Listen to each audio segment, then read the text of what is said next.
నమస్కారం. అక్షరాలు ఆంతర్యాలు కార్యక్రమానికి స్వాగతం. మన అక్షరాలు ఆంతర్యాలు కార్యక్రమంలో ప్రతి వారం ఒక సాహితీవేత్తను పరిచయం చేసుకుని వారు సాహితీ లోకానికి చేసిన కృషిని గురించి తెలుసుకుంటున్నాం కదా. అందులో భాగంగా ఈ రోజు మనతో ఉన్నారు సహస్ర పద్య కంఠీరవ చిక్కా రామదాసు గారు. తెలుగు సాహిత్య కళాపీఠానికి వ్యవస్థాపకులు. మరి వారు ఈ సాహితీ లోకానికి చేసిన కృషిని గురించి వారి మాటల్లోనే తెలుసుకుందాం.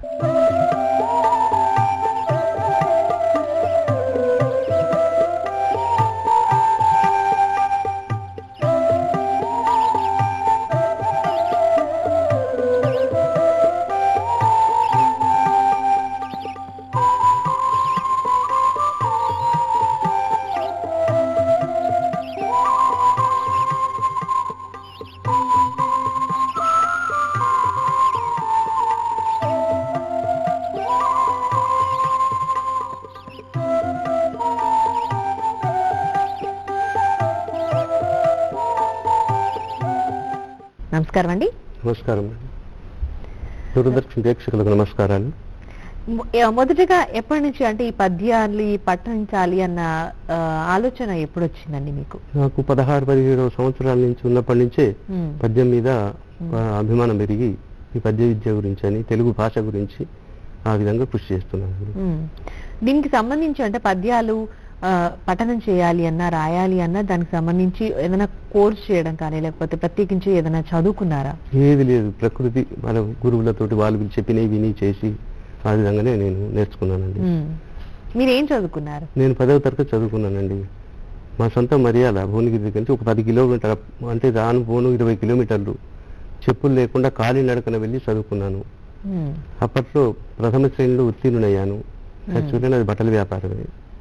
నెత్తి మీద మూట ఎత్తుకొని సైకిల్ మీద ఎడ్ల బండి మీద ప్రతి ఊరు పల్లె పల్లె తిరిగి బట్టలు అమ్ముకున్నా. బట్టలు అమ్ముకుంటప్పుడు కూడా అప్పుడు పద్యాలు పాటలు పాడుకుంటూ సైకిల్ మీద ఎంత దూరం దొక్కినా నడుచుకుంటూ పోయినా అందులో మాకు ఆ విధంగా అలసట తీర్చుకునేవాళ్ళు. అంటే మీకు పద్యాల మీద మక్కువ కలగడానికి కారణం ఏంటి? ఏ పద్యాలు బాగా మిమ్మల్ని ఆకర్షించాయి?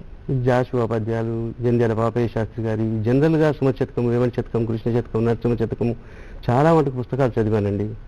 ఈ మధ్యలో కూడా నా దగ్గర ఒక 3-4 వేల పుస్తకాలు ఉంటే ఒక లైబ్రరీ పెట్టాను నేను అక్కడ. తెలంగాణ రాష్ట్రంలోనే ప్రప్రథమంగా ఈ లైబ్రరీ నాది. బొంతు రామ్మోహన్ గారు, మినిస్టర్ గారు వాళ్ళంతా వచ్చి ఓపెన్ చేశారు. అది పాడుపడ్డట్టు ఉంటే దాన్ని బాగా చేపించి 5-6 లక్షలు పెట్టి వాళ్ళు బాగా చేపించి టైల్స్ చేపించి మళ్ళీ మనకు ర్యాక్స్ పుస్తకాలు పెట్టుకోవడానికి ఇచ్చి 2 కంప్యూటర్లు ఇచ్చి వాళ్ళు ఆ విధంగా లైబ్రరీ నడిపిస్తున్నాను. ఆ లైబ్రరీకి చైర్మన్ గా నేను చేస్తున్నాను. అయితే మొట్టమొదటి పద్యం ఏంటి మీరు చెప్పింది? దాన్ని అంటే ఎవరు ప్రోత్సహించారు? పద్యాలను బాగా పాడతావు అని మీరు మిమ్మల్ని? మా దగ్గర నరహరి పంతులు అని ఉండేనండి. ఆయనకు ఒకప్పుడు చాలా వైభవంగా ఉండేవారు. అతను కళ్ళు పోయినాయి, కుష్ఠుడు వ్యాధి వచ్చిన తర్వాత నన్ను కూర్చుని పెట్టుకుని అన్ని పద్యాలు చదివించుకునేది. చిన్నప్పటి నుంచే చదివి ఆ విధంగా పద్యాల మీద మక్కువ పెరిగింది.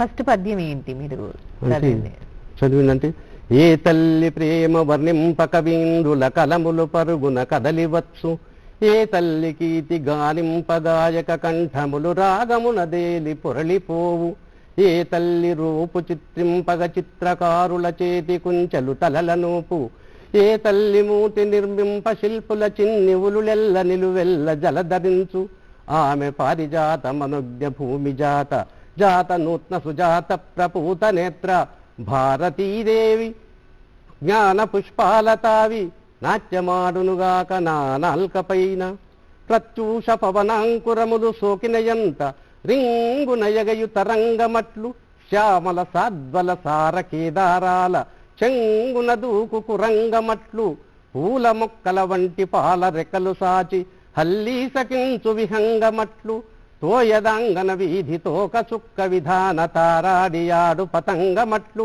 కల్పతరు పుష్ప కల్పిత తల్పమసృణ కల్పనానల్ప శిల్ప సంకల్ప గరిమ, పలుకు పలుకున తేనెలు చిలుకరించి కదలివచ్చునుగాక నా కవన కన్య.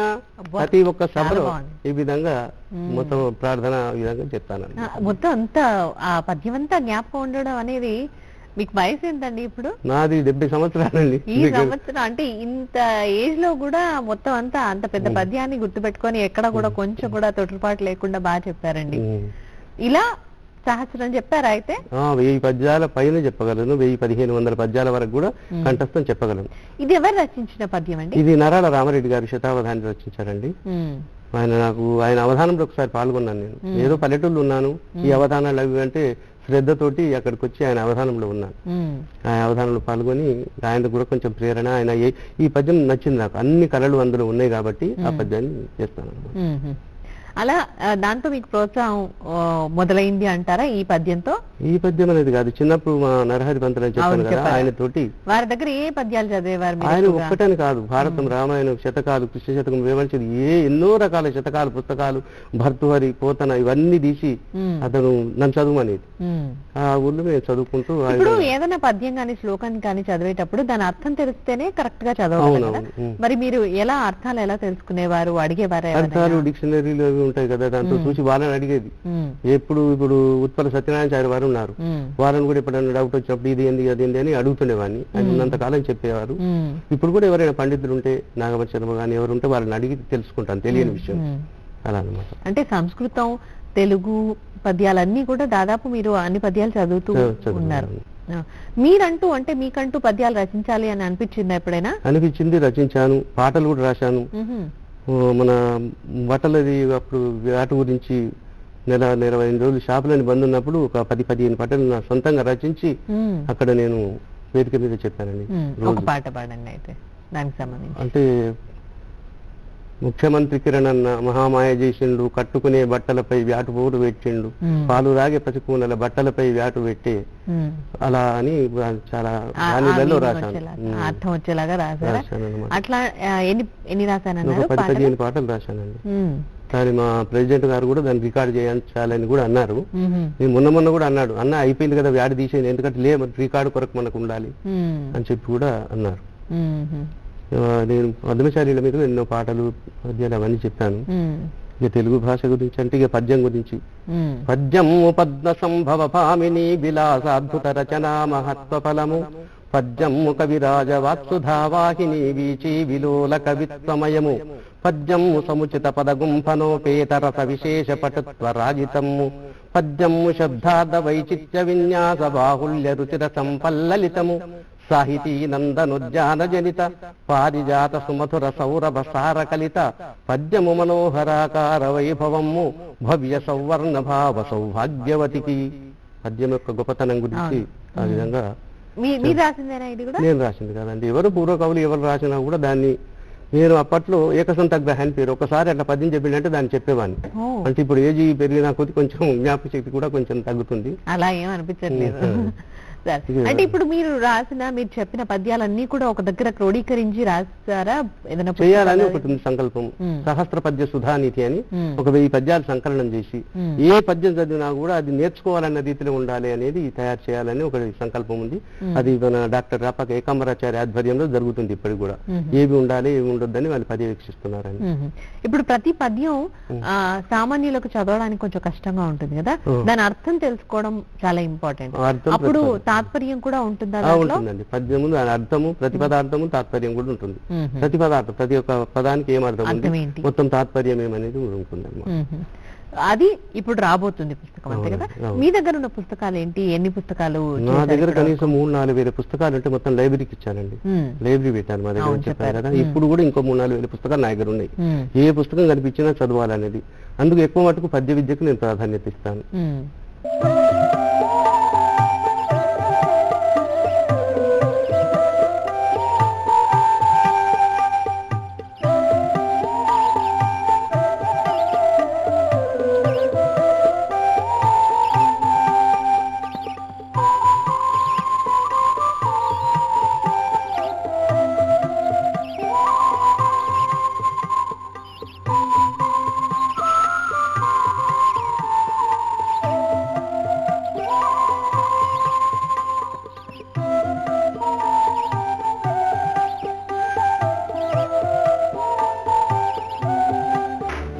ललिता जी आइए आइए। टीवी देख रही थी? डिजिटल टीवी नहीं लगवाया?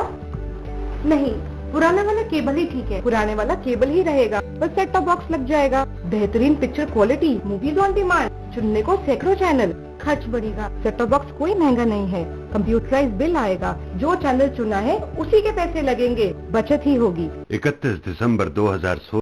పద్యం అంటే బాగా ఇష్టం, గద్యం మనకి అంటే సులభంగా అర్థం అవుతుంది కదా, ఎందుకు గద్యం మొన్న వైపు మీరు ఏం మీరు- డ్రెస్ చేసుకున్నావో చెప్పమంటే చెప్పలేరు, ఉమ్, మొన్న రాత్రి ఏం కూర తిన్నామంటే చెప్పలేరు. ఉమ్, కానీ 1000 సంవత్సరాల నాటి పద్యం చెప్పంటే టక్కున వచ్చేస్తుంది. పద్యానికి ఉన్నటువంటి మహత్యం అది. ఉమ్, నన్నయ్య తిక్కన రాసిన పద్యాలు కూడా ఇప్పుడు అలా ఒక టక్కుమని వస్తాయి. అవును. మొన్న రాత్రి మీరు ఏం కూర వండుకుందంటే కూడా మీకు తెలియదు, చెప్పలేరు. ఉమ్, ఉమ్, అంటే పద్యానికి ఉన్నటువంటి మహత్యం అది అన్నమాట. ఉమ్, అందుకని నేను పద్య విద్య గురించి ఎక్కువ అర్జిస్తాను. ఉమ్, పద్యం ఏంటంటే, నన్నయ్య మనములో నాట్యమారంభించి తిక్కన్న కలములో తీపి గుర్తుక మారిపోతన్న చేతిలో భాగవత గ్రంథమై కవిరాశురపై కనకాభిషేకమై పెద్దన్న పాదాన గండెపెండేరమై తిమ్మన్న లేఖిని సుమపారిజాతమై రామకృష్ణుడోట రాణించు హాస్యమై సూర్యనారాయణ కళా పూర్ణోదయమ్మగు దుర్జటి మహాకవికి ఆర్జుంపగాయశము కాళహస్తీశను కమ్మని నివేదనై ముద్దులొలికడి భట్టు మూర్తి గిరికెగమాది విష్ణు చిత్రుండైన కృష్ణరాయని బదిన కవితా సచిద్వల్లి ఆముక్త మాల్యదై పావులూరి మల్లన్న పఠనీయ గణితమై వేమనార్యుని ఆట వెలదిగా భాషించి పాల్కురికి సోమరుగా పండితారాజ్యమై చక్కనకు త్యాగరాజస్వామి కీర్తనై మానసం రూగించు జానపద గీతమై పరవస్తు చెన్నయ్య బాల వ్యాకరణమై శ్రీ మహాకవికి క్షేముషి ధనబిడిన రసభరితము మహాప్రస్థాన కావ్యమై విశ్వనాథుని కల్పవృక్షమై శోభించి విదరుగుసి నారబది విశ్వంభరం వారి ఆరుద్ర గణములు అంచె ప్రాసగలించి దాశరథిగా అగ్ని ధారలను వర్షించి జాషువా యగుష్య భాషి అనిపించుకొని జంజాల పాపయ్య శాస్త్రిగా రూపొంది కీర్తితో చెలుగొందు కృష్ణశాస్త్రీయమై రాధశ్రీ గంటాన రసరమ్య కందమై నవరసాలు ఒలికించు నండూరి పద్యమై ఏ చిలుక పలికెనో ఏ కలికి పిలికెనో ఎదలోయలో నిలిచి ఏది నడయాడెనో ఆ వెలుగు నా తెలుగు ఆ జిలుగు నా తెలుగు ఆత్మీయమైనట్టి అక్షరము నా తెలుగు తెలుగంటే వెలుగు జిలుగు తెలుగంటే ఆమని తెలుగంటే యామిని తెలుగంటే నిరంతరం వెలిగే సౌధామిని. ఈ పద్యాన్ని రాధాశ్రీ గారు రాశారు. ఉమ్. అందరి కవులు వచ్చేట పూర్వ కవుల నుంచి ఇప్పటి కవుల వరకు వచ్చేది ఆధునిక మన కవుల వరకు తెలుగు. అందరూ. అన్ని. ఉమ్. మొత్తం అంతా చదివేశారా? ఆ. అసలు ఒక్క చోట కూడా గుక్క తిప్పుకోకుండా టకటక టకటక చదువుతూనే ఉన్నారు. అది. అలా ఇలా పద్యాలన్నీ ఒకటేసారి 1000 చదవగలరా అయితే మీరు? సూర్యోదయం నుంచి సూర్యాస్తమయం వరకు సమయం ఇస్తే ఉమ్, కవిత చెప్పు అని కథ ఏమి చెప్పుదు వినడు సరసు కొరకు వెతకవలయు విన్న వెనుక వాని కన్నుల కాంతికై కన్నులింత చేసి ఆంచవలి అన్నాడు వారు. ఉమ్, మరి ఈయనే ఓపిక ఉంటే సూర్యోదయం నుంచి సూర్యాస్తమయం వరకు కూడా నేను చెప్పగలను. ఉమ్. మీ కుటుంబ నేపథ్యం చెప్పండి. ఎవరైనా ఇలా పద్యాలు మా చదివిన వారు నాన్న కానీ? నిరక్షరాస్యత, చదువు రాదు. ఉమ్, మాకు తినడానికి కూడా ఎంతో కష్టం ఉండే. మా నాయన కూడా బట్టల వ్యాపారం చేసేవాడు. మా కుటుంబంలో ఎవరికి కానీ సాహిత్య అసలు స్పర్శనే లేదు. ఉమ్. ఎలా వచ్చింది మరి మీకు? నేను చెప్పాను కదా, మా ఊళ్ళో ఒక పంతులు ఉండే, అతను కొద్దిగా నాకు పద్యం అంటే కూడా చిన్నప్పటి నుంచి ప్రాణప్రదం ఉండే. ఆ విధంగా దాంతో ఇప్పుడు తెలుగు సాహిత్య కళాపీఠం అని స్థాపించాను. 5 సంవత్సరాలు అయింది. ఉమ్, మా సభలకు చాలా మంది ఇప్పటి వరకు రాని పండితులు అనేది తక్కువ, అందరు వచ్చారు. మ్మ్. సినారే నుంచి మొదలు పెడితే ఉమ్, కేవీ రమణాచారి గారు, వీళ్ళంతా. కేవీ రమణాచారి గారు కూడా మాకు గౌరవ ముఖ్య సలహాదారుగా మా సంస్థను ప్రోత్సహిస్తున్నారు. ఉమ్, డాక్టర్ ఈటల సమ్మన్న గారు, ఉమ్.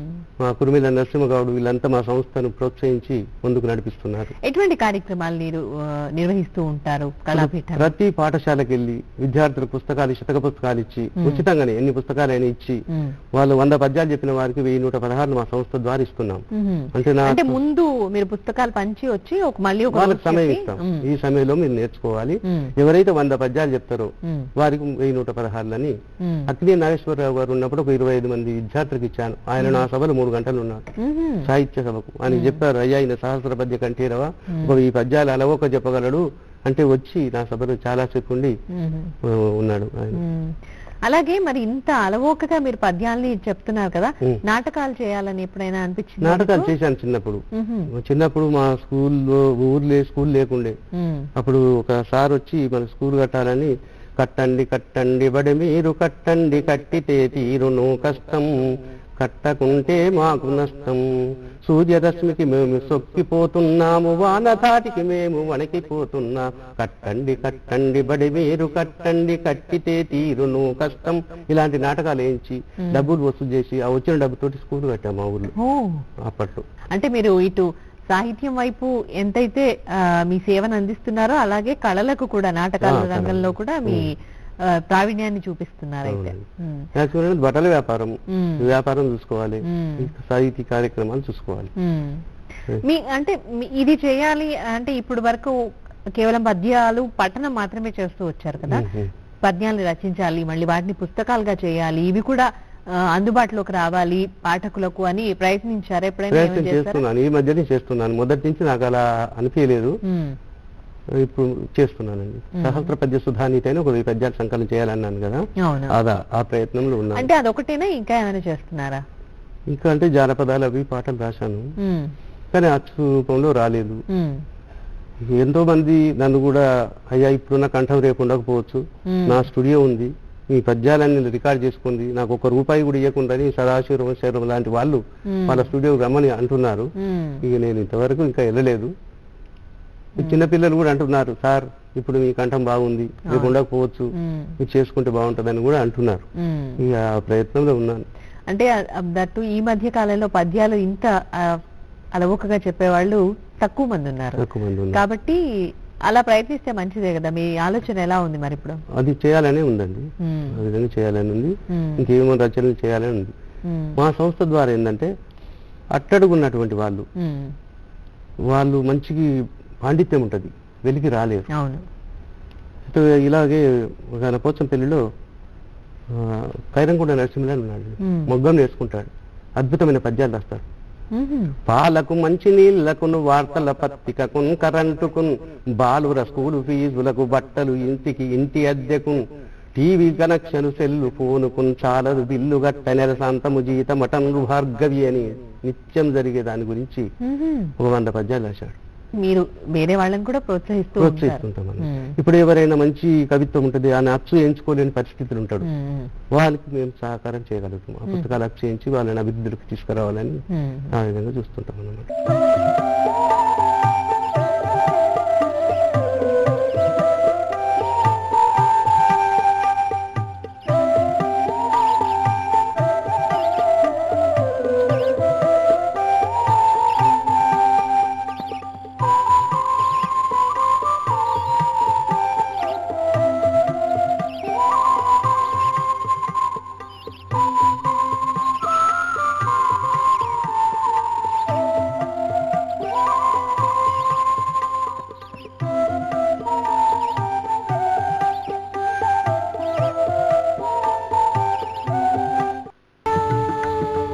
ఈ రకంగా మీరు సేవ అందిస్తున్నారు. అంటే మీ రచనలు చేయడంతో పాటుగా మీ రచనల కంటే కూడా వీటికే ఎక్కువగా ప్రాధాన్యత ఇస్తున్నారు. రచనలు అంటే మేడం నాకు ఎందుకంటే నేను చాలా పుస్తకాలు చదివాను. చదివిన తర్వాత ఏమనిపించిందంటే వీళ్ళు రాసిన పుస్తకాలు చదివటానికి నా జీవితం సరిపోదు, ఇంకా నేను వీళ్ళకంటే గొప్ప ఏం రాయగలను అన్న దాంతో రాయలేకపోయాను. ఇప్పుడు ఒక సుమతి శతకం ఉంది, పెద్దపాల శిక్షలు ఉన్నాయి. పెద్దపాల శిక్షలు ఇప్పటి వరకు 1000 పుస్తకాలు వంచి ఉంటాను నేను. పెద్దపాల శిక్షలు విజ్ఞాన సర్వస్వం ఉంది అందులో. అవునండి, నిజమే. అలాంటి పుస్తకాలు 1000 పుస్తకాల వరకు ఇప్పటి వరకు విద్యార్థులకు కానీ మాకు ఎవరైనా ధన సహాయం చేసిన వరకు ఆయన ఒక 10,000 ఇస్తాడు, మర్చిపోతాడు. నేను ఒక 100 రూపాయల పుస్తకం ఇస్తే జీవితాంతం గుర్తుపెట్టుకుంటాడు. అలాంటి వాళ్ళకి ఆ పుస్తకాలు ఇచ్చుకుంటూ శతక పుస్తకాలు అయితే కొన్ని 1000 పుస్తకాలు పంచాము.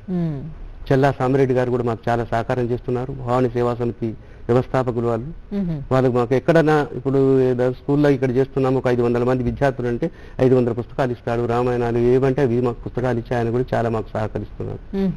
ముఖ్యంగా ఈటల సమ్మన్న గారు కూడా మాకైతే ఈ మధ్యలో చాలా ప్రోత్సాహం ఇచ్చి అన్న మనం ఇది చేద్దామని మాకు చాలా సహకరిస్తూ మా సంస్థ కూడా పలు రకాల సహకారం చేస్తున్నారు. ఆర్థికంగా కూడా ఆయన సహకారం చాలా ఉంది మాకు.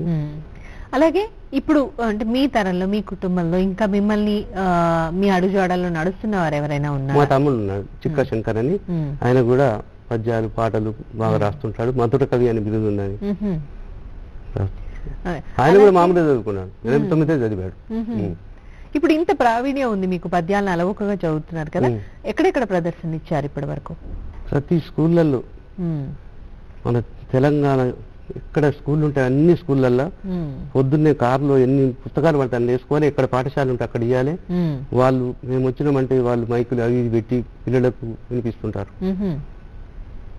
అన్నదానం మహాదానం విద్యాదానం మహత్తరం అన్నేన క్షణికా తృప్తి యావజ్జీవంతు విద్య అన్నారు. అన్నదానం గొప్పదే, కానీ ఈ పూట కరిగిపోతుంది, మళ్ళా కావాలి. అన్నదానము గొప్పదనవత్సునే కాని అన్నం భుజాములో నరిగిపోవు, వస్త్రదానము కూడా భవ్యదానమే కాని వస్త్రమేడాదిలో పాతదగును, గృహదానమొకటి ఉత్కృష్ట దానమే కాని కుంప కొన్నేళ్లలో గూలిపోవు, భూమి దానము మహాపుణ్యదానమే కాని భూమి అన్యుల పాలు చేరిపోవు, అరిగిపోకను ఎంచుకజేని చిరిగిపోక కూలిపోకను అన్యుల పాలుగాక, నిత్యమై నిశ్చలమై వినిర్మలమై ఒప్పుచుండు విద్యాదానమొకటి జగతి అన్నారు. విద్య ఇయ్యాలి, ఒక మంచి మాట చెప్తే వాని జీవితాంతం గుర్తుంచుకుంటాడు. అవును. చిలకమర్తి నరసింహన్ చెప్పారు, లక్ష్మీ నరసింహం గారు ఈ పద్యాన్ని చెప్పారు. ప్రతి పాఠశాలలో కూడా వాళ్ళకు ఇదంతా వినిపిస్తుంటారు. అంటే తెలంగాణ రాష్ట్రంలోనేనా లేకపోతే వేరే రాష్ట్రాలకు వెళ్ళి కూడా చేశారా? ఇప్పుడు ఆంధ్రప్రదేశ్ ఉన్నప్పుడు అంతా కలిసి అక్కడ అంతటా చేశాము. ఇప్పుడు తెలంగాణలో మొన్న కూడా పద్య తెలంగాణ ఒకటి నిర్వహించాను. అది మన రవీంద్ర భారతిలోనే నిర్వహించాము. తెలంగాణలో ఉన్న కవులందరినీ పిలిచి వాళ్ళకి 1116 చొప్పున ఇప్పించి కొంచెం నాకే ఆధిపత్యం ఇచ్చారు సారు హరికృష్ణ గారు, మామిడి హరికృష్ణ గారు ఇచ్చి మీరు నిర్వహించండి అన్నారు.